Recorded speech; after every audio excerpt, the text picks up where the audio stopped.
Assainir le secteur des auto-écoles, informer et mobiliser l'ensemble de ces acteurs en vue de réduire les accidents de la circulation routière en Côte d'Ivoire, c'est tout le sens de l'Assemblée générale organisée par l'UNAECI, Union nationale des auto-écoles de Côte d'Ivoire. Réunis ce jeudi 6 mai autour du thème « Opérationnalisation de la réforme du secteur du permis de conduire », ils ont planché sur plusieurs problématiques, dont la formation continue des chauffeurs sur le code de la route. Il faudrait que d'autres structures reconnaissent que pour que le gars il soit compétent, il lui faut quand même un renforcement de capacité. Donc il faudrait qu'on puisse se concerter et mettre en place, disons, une dynamique avec les autres acteurs. J'entends par là les transporteurs et nous, pour qu'on mette en place une formation continue, une veille qui va ensuite négocier, qui va ensuite même rechercher ou du moins exiger une piqûre de rappel pour qu'on puisse les rappeler de temps en temps tous les 2 ans, tous les ans, pour qu'ils puissent essayer de se former. La question du CACR, certificat d'aptitude de conducteur routier, initié par le ministère des Transports à travers l'OSER, Office de sécurité routière, a également été abordé au cours de cette assemblée générale. C'est une très bonne chose, le certificat d'aptitude de la conduite routière. Le CACR va vraiment éclaircir et donner vraiment des modules spécifiques à chaque catégorie de permis et surtout à chaque produit à transporter. Les auto-écoles, nous sommes zéro aujourd'hui. On va accompagner le ministre dans sa réforme. Parce que l'auto-école, comme on dit, auto-école, c'est l'école de l'auto. Nous, on est prêt à accompagner le ministre. On va faire par la formation, surtout la formation. Nous, on va former seulement et puis mettre les candidats à la disposition de l'État pour l'évaluation. Créée en 2014, l'Union nationale des auto-écoles de Côte d'Ivoire forme et sensibilise les moniteurs des auto-écoles à plus de professionnalisme. Au décès de l'un ou des deux parents, ils n'ont pas toujours accès à l'éducation et à des soins lorsqu'ils sont malades. Les enfants orphelins du VIH/SIDA sont parfois victimes de discrimination et d'exclusion au sein de leur communauté selon l'UNICEF. À Port-Bouët, à la veille de la commémoration de la Journée mondiale des enfants orphelins du sida, qui se tient chaque 7 mai, les enfants ont saisi l'occasion pour sensibiliser les populations sur la nécessité de leur prise en charge.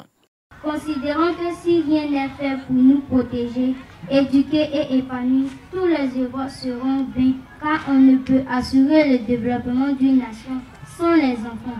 Parce que nous sommes les futurs acteurs de ce pays. Chers parents et tuteurs, ne nous abandonnez pas. Nous sommes aussi l'avenir du pays. Nous sommes vos enfants. Prenez soin de nous. Initiatrice de la célébration de cette journée à Port-Bouët, l'ONG Enfants sans sida se veut un cadre de protection et d'éducation pour ces enfants vulnérables du fait du VIH/SIDA. Notre mission, c'est d'accompagner ces enfants orphelins, enfants vulnérables et du fait du VIH. Notre mission, c'est d'accompagner ces personnes vivant avec le VIH. C'est dans ce contexte, nous avons accepté d'organiser chaque année cette commémoration à travers notre modeste contribution. Je voudrais une fois de plus, à l'occasion de cette journée mondiale, sensibiliser tout et chacun de vous, décideurs, personnes de bonne volonté, parents, sur la situation de ces enfants. Oui, il appartient et il est intelligent pour que chacun de nous comprenne et que juste la modeste contribution peut sauver ou garantir la survie de ces enfants. Selon l'UNICEF, 17,8 millions d'enfants sont orphelins du VIH/SIDA. Parmi ces orphelins, 95% sont originaires d'Afrique subsaharienne où 25,5 millions de personnes sont infectées. Pour inverser la courbe, la Côte d'Ivoire s'est engagée dans l'objectif 95-95. Et on voudrait, par ces objectifs-là, pouvoir dépister 95% des personnes vivant avec le VIH/SIDA, permettre à ces 95% de bénéficier du traitement ARV et ainsi qu'ils aient une charge virale en suppression. Cette journée mondiale des enfants orphelins du VIH/SIDA, commémorée dans la commune de Port-Bouët, a été marquée également par la distribution des vivres aux tuteurs des enfants, un don pour assurer leurs besoins alimentaires. Attends, dis-moi maman, t'as expliqué quoi? Ah, il a été très bref. Il m'a dit que c'est maintenant qu'il va le faire. Il est là? Non, il n'est pas là.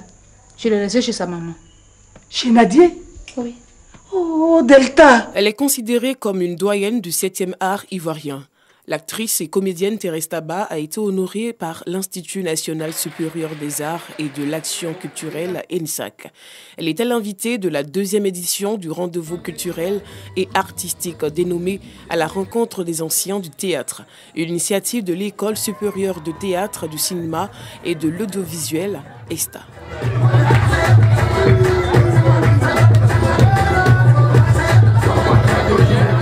Les maîtres pères de la planche et du cinéma ont, au cours de cette cérémonie, raconté des anecdotes, donné des témoignages sur l'invité avant de saluer le talent et la carrière de la septuagénaire. Je suis un grand frère, un père très jaloux. Si bien que je ne lui permettais pas du tout, en dehors du cadre du travail, de faire quoi que ce soit.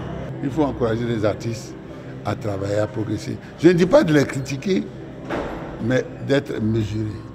Et je dirais, moi, sur scène, je dirais, ça va autour. C'est pas bon, mais tu aurais pu mieux faire. Mais aujourd'hui, tu n'as pas fait beaucoup d'efforts. Fais ceci. C'est comme ça que, petit à petit, elle est restée attachée à moi. Et nous avons fonctionné tous les deux jusqu'à être à la retraite administrative. Mais la retraite artistique, ben, je crois que ce n'est pas pour demain. Il fallait qu'on soit là pour être témoin de cet hommage-là que toute l'école lui rend, parce que c'est des choses comme ça qu'il faut faire pour dire à nos doyens à quel point nous sommes heureux et nous sommes fiers de marcher dans leurs traces. Nous sommes heureux de voir tout ce qu'ils ont pu accomplir dans des conditions parfois difficiles pour l'art en Côte d'Ivoire. Nous sommes heureux qu'ils aient pu défrayer, n'est-ce pas, le chemin pour que nous autres, on puisse y passer aujourd'hui. Selon les étudiants de l'INSAC, cette rencontre est une aubaine pour prodiguer des conseils. Ils ont salué un modèle pétri de talent qui a marqué son temps. Nous, la recevoir aujourd'hui, c'est nous reconstruire, c'est corriger nos lacunes, c'est nous relever et relever nos têtes afin de pouvoir tenir la main à nos jeunes frères qui sont là aussi, qui nous attendent, qui nous regardent. L'invité du jour a exprimé sa reconnaissance aux initiateurs. Ça, quand on vous célèbre, ça veut dire qu'on reconnaît ce que vous avez fait pour votre pays. Et c'est vraiment important d'être honoré, d'être célébré. Si on vous oublie, ça veut dire que vous avez été inutile. Et je ne pense pas que nous ayons été inutiles. À la fin de cette cérémonie d'hommage, Thérèse Taba a reçu un cadeau de la part des organisateurs. Des monuments du théâtre. Le journaliste français Olivier Dubois a été enlevé au Mali début avril. Ses ravisseurs sont affiliés à Al-Qaïda. Le reporter de 46 ans a annoncé sa détention dans une vidéo diffusée mercredi. Ce qu'on peut dire, c'est que c'est un journaliste aguerri qui connaît bien le Mali. Il travaille depuis plusieurs années, donc c'est quand même un fin connaisseur de la région. Il a très bonnes relations et de très bons réseaux sur place, des accès qui sont aussi privilégiés de par le fait qu'il y travaille depuis très longtemps. Olivier Dubois s'était rendu à Gao le 8 avril pour réaliser une interview. C'est une zone extrêmement dangereuse pour les journalistes, sans doute l'une des plus dangereuses au monde désormais. Pas plus tard qu'il y a une semaine, 2 journalistes espagnols se sont fait tuer au Burkina Faso. Donc on est dans un ensemble de pays sahéliens dans lesquels les groupes armés opèrent, restent très influents et dans lesquels les journalistes ont de plus en plus de mal à se rendre, si ce n'est au péril parfois de leur liberté. En France, une enquête a été ouverte par le parquet national antiterroriste.